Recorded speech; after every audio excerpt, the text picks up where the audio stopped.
Trump just extended the ceasefire. Yesterday he said he would not extend it. Today he extended it. And his explanation is that Iran's leadership is fractured and needs more time to produce a unified proposal. If that sentence made you pause, good, because it should.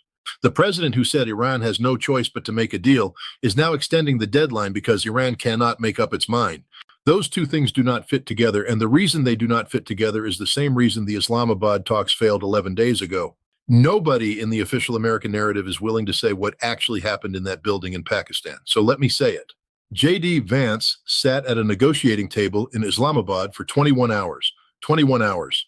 The longest direct engagement between the United States and Iran since 1979. And when it was over, he walked out to a microphone and said the Iranians chose not to accept our terms. That sentence is doing a lot of work. It is designed to communicate that America was ready to deal and Iran walked away. And if you only have 30 seconds to process it, that framing lands. But I was watching something different.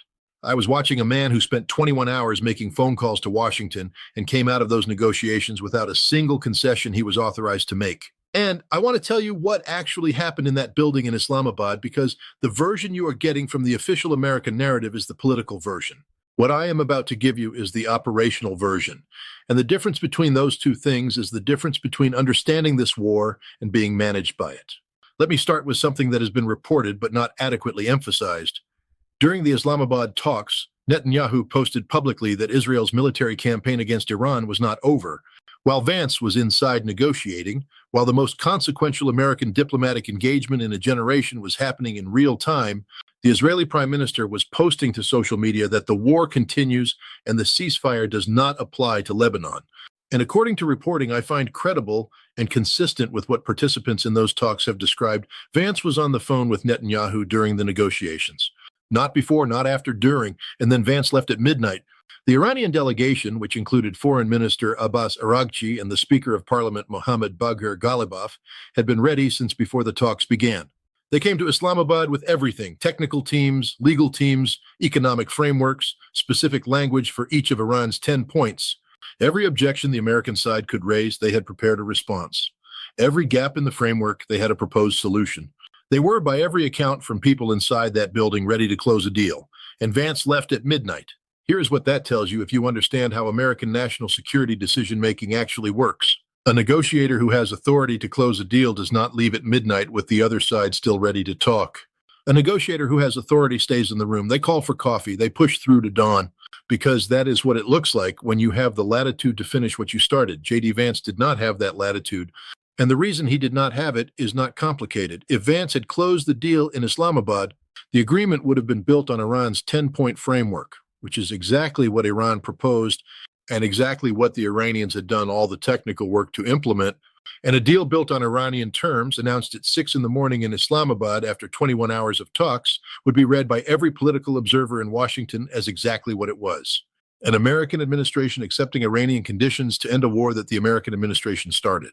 That is politically unacceptable to Donald Trump, not because of strategic calculation, not because of a serious assessment of American interests, because of domestic political optics that require Trump to be seen as the one who imposed terms, not the one who accepted them. So what had to happen, and I believe this is what happened, is that Vance went to Islamabad to engage with the Iranians long enough to create the appearance of serious negotiation, and then left in circumstances that could be attributed to Iranian intransigence rather than American unwillingness to close. Hence the midnight departure, hence the next morning press conference, hence Iran chose not to accept our terms. Iran did not choose not to accept terms. Iran had terms ready. Iran had the document ready. Iran had the negotiators with full authority in the room. What Iran was not given was an American counterpart with equivalent authority. Vance had none. He was making phone calls throughout the night to Washington, to Netanyahu, to advisors who were not in the room. And at some point, the call came back: we cannot close this tonight. And he left. I want to tell you about the asymmetry between the two delegations because it explains everything else about why those talks ended the way they did. The Iranian delegation included Foreign Minister Araghchi, the Speaker of Parliament Ghalibaf, and technical teams covering every dimension of a comprehensive agreement. Economic experts, legal experts, nuclear specialists, people who had been working on the specific language of the Islamabad document for weeks before they got on the plane to Pakistan. The American delegation included JD Vance, Jared Kushner, and Steve Witkoff. Vance is a politician positioning himself for 2028. Kushner is a real estate developer whose primary Iran qualification is being Trump's son-in-law. Witkoff is a commercial real estate investor. None of them has ever negotiated a nuclear framework. None of them has a technical background in arms control or non-proliferation. The State Department, which would normally provide the expert infrastructure for a negotiation of this complexity, has had its budget cut by 50%. The technical experts who would have staffed this delegation in any previous administration do not exist in the current one in the numbers required. Iran sent a delegation built to close a comprehensive agreement. America sent a delegation built to generate a press conference. Now, here is the part that the American press has almost completely missed. The Islamabad Memorandum of Understanding did not disappear when Vance left.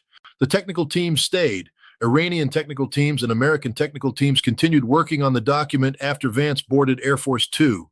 The framework that Vance said did not produce an agreement is still, as of today, April 22nd, the foundation of whatever comes next in Pakistan. Because both sides know that when the political theater eventually exhausts itself, the Islamabad document is where the deal lives.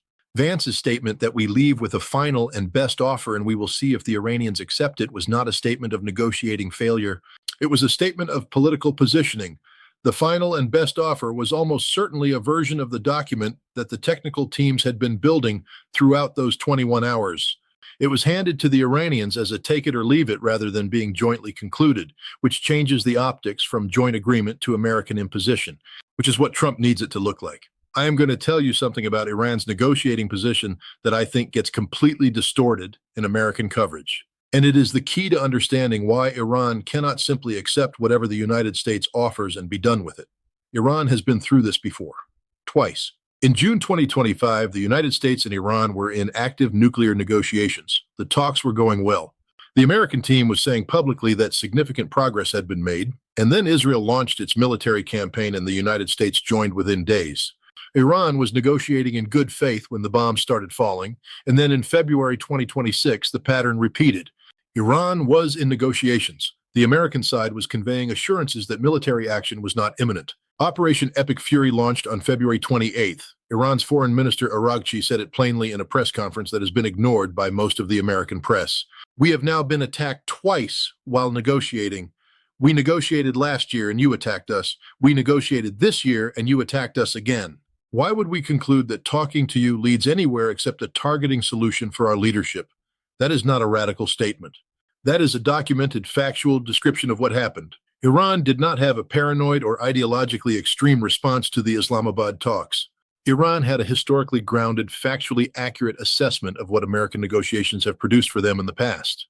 And any serious American negotiator, which is to say, any negotiator who was actually there to make a deal rather than to produce a press conference, would have had to acknowledge that reality and find a way to address it. Vance did not address it.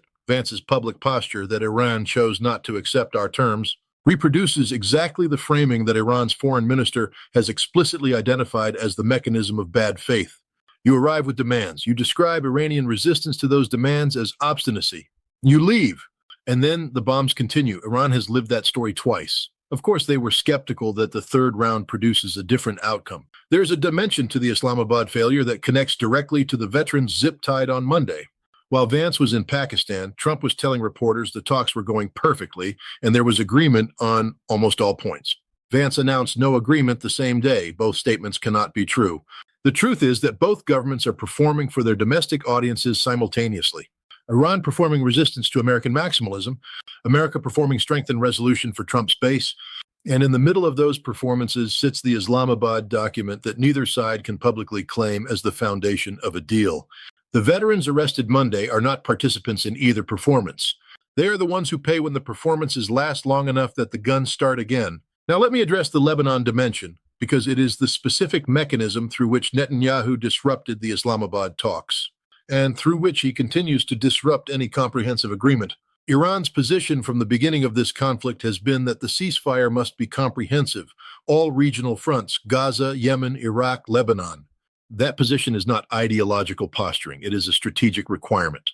Iran cannot accept an agreement that ends the conflict with the United States while Israel continues military operations in Lebanon, because those operations target Hezbollah, which is the component of Iran's regional architecture that Iran has invested decades building. An agreement that ends U.S.-Iran hostilities while leaving Israel free to continue military pressure on Hezbollah is not a comprehensive deal from Iran's perspective. It is a partial deal that removes American military pressure while leaving Israeli military pressure, which means Iran's strategic position improves in one dimension while remaining under threat in another. Netanyahu understands this, and that is why, while Vance was in Islamabad, Netanyahu was posting publicly that Lebanon is not covered by any ceasefire. The posting was not incidental. It was a direct communication to the Iranian delegation, visible in real time, that any deal reached in Islamabad would not constrain Israel's operations against Hezbollah, which means any deal reached in Islamabad would be a deal that weakens Iran's regional position, not one that resolves it. Iran read that message, and Iran's response was to stay in the room and continue negotiating while making clear that Lebanon had to be part of any framework, which was a position Iran was not going to abandon regardless of how many hours the talks continued. And Vance, who was getting calls from Netanyahu during those talks, was not in a position to offer anything on Lebanon because Netanyahu had just publicly foreclosed that option. Now let me bring this back to Monday, April 20th.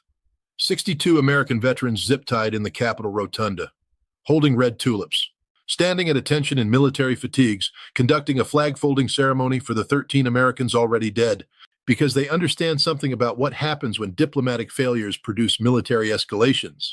These veterans have been to war. They know what follows a negotiating collapse when both sides still have weapons pointed at each other. They know what it costs when political theater substitutes for diplomacy and the bill gets paid by the people in uniform.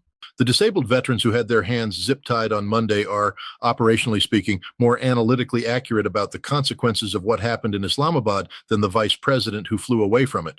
They know that the gap between a failed negotiation and the next round of strikes is measured in the time it takes to reload, and right now the Tuska is in American custody. The ceasefire expired today, April 22nd. No extension has been formally agreed. The Islamabad document sits in the hands of technical teams on both sides, waiting for the political conditions that allow it to be signed. Those political conditions required Trump to be able to describe the eventual agreement as an American victory rather than an Iranian one. Let me also say something directly about the Saudi Arabia dimension because it illuminates the broader regional realignment that the Islamabad failure is accelerating. Saudi Foreign Minister Faisal bin Farhan said publicly that Saudi Arabia sets its policy based on its own interests, not the interests of others. I have been watching Saudi Arabia's relationship with the United States for decades. Saudi Arabia has never said anything like that publicly. The Carter Doctrine, the security architecture that has governed the Gulf Arab states since 1980, was built on an exchange. America guarantees your security. You align your foreign policy with American preferences. Saudi Arabia just publicly said that exchange is no longer operative. Not in those words, but in those words. And the UAE, which went to China trying to pressure Beijing to reduce its support for Iran, received what I can only describe as a public humiliation from Chinese officials who made clear that Beijing does not take instructions from Abu Dhabi about its relationship with Tehran. The regional architecture that America built over 40 years is dissolving in real time, and the Islamabad talks that failed to produce an agreement are one of the mechanisms through which that dissolution accelerates, because every day the conflict continues without resolution is another day that the Gulf states calculate their security dependencies on the United States are less reliable than they assumed. And the mechanism through which he achieves that is the blockade, the Tuska seizure, the tough talk press conferences, the 72-hour ultimatums. All of it is designed to create the impression that American pressure produced a deal that was actually built on Iranian terms 10 days ago in Islamabad. Iran knows this. The Iranian foreign minister knows this. The Iranian technical team that never left Islamabad knows this. And somewhere in the apparatus of American national security, the people who know the truth about what Vance was and was not authorized to do in that building know it too. The problem is that none of them can say it publicly, because saying it publicly means acknowledging that the United States went into the most consequential American diplomatic engagement since 2015 with a negotiator who had no authority to close a deal. That is not a story about Iranian intransigence. That is a story about American unreadiness. Iran has a constitutional republic, a president with real executive authority, a parliament speaker who came to Islamabad with full negotiating power, a technical team that had been preparing for this specific negotiation for weeks, a foreign minister who has been consistent in his public statements from the first day of this conflict to today. The Iranian position has not changed. The Iranian framing has not shifted. Iran said from day one, if you attack us, we will respond proportionally and we will close the strait. They did both. Iran said, we will negotiate if negotiations are serious and in good faith. They showed up to Islamabad. Iran said, we will not accept terms that leave our regional architecture under attack. Lebanon remained uncovered. The deal did not close. There is a consistency in Iranian behavior across 53 days of this conflict that American policymakers keep describing as obstinacy, and that is actually the opposite of obstinacy. It is strategic clarity, and that's the difference. America is the side whose stated objectives have shifted daily. America is the side whose president gives contradictory press conferences about a war he cannot define or conclude. America is the side that sent a negotiating team to Islamabad that was not authorized to close the deal it was supposedly sent to close. America is the side that had its vice president on the phone with a foreign prime minister during the most consequential diplomatic engagement it has had in a decade.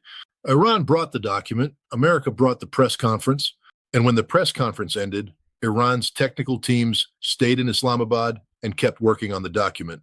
And the veterans with zip tie marks on their wrists from Monday deserve a government that is honest about which story it actually is.